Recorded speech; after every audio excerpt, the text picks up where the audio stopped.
السلام عليكم. أسعد الله أوقاتكم بكل خير. اليوم إن شاء الله معنا الحرف التاسع، حرف الآي. The name is I. The sound is E. E. E. طبعا حرف الآي اسمه I. The name is I. والحقيقة إنه له صوتين، صوت طويل اللي هو نفس الشيء I، وصوت قصير E. لكن احنا معظم قراءتنا بالصوت القصير E. مثل كلمة igloo. igloo igloo اللي هو البيت من جليد، بكون مصنوع من ثلج. الكلمة بعديها island. island اللي هي الجزيرة. نلاحظ انه حرف الاس لا يلفظ، بنقول island. نأتي الى كتابة الحرف. الكابيتال لتر، الخط الاول من السطر الاول الى السطر الثالث، ثم شحطة قصيرة ماشية مع السطر الأول، وشحطة قصيرة ماشية مع السطر الثالث. أما بالنسبة للآي السمول فإنه يكتب من السطر الثاني إلى السطر الثالث، وتكون النقطة موجودة بين السطر الأول والسطر الثاني. عندنا نشاط استماع. الأهل بنقلوا ابنهم الكلمة، هو بحوطها. مثلا بيقولوا له insect، بحوط كلمة insect. حوط حرف الآي الكابيتال، بحوط الآي الكابيتال.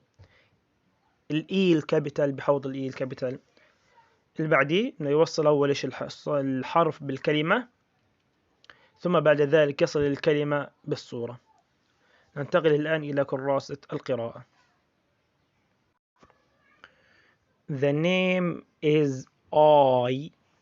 The sound is E. E. E. If. In. Ink. In. Is.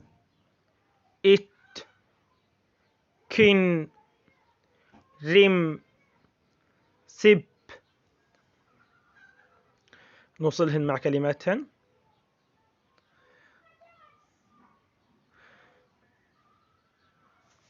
if اللي هي أداة الشرط معناها إذا. ill معناها مريض. in داخل، لما يكون حاجة داخل شيء بنقول it's in the box، داخل البوكس. ink اللي هي الحبر.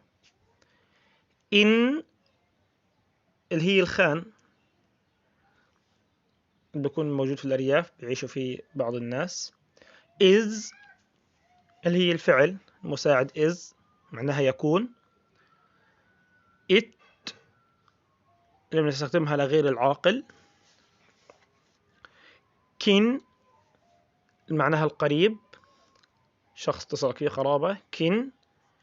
rim معناها حافة.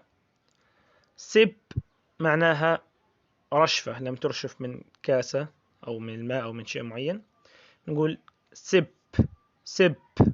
بالتوفيق إن شاء الله لجميع الأحباب.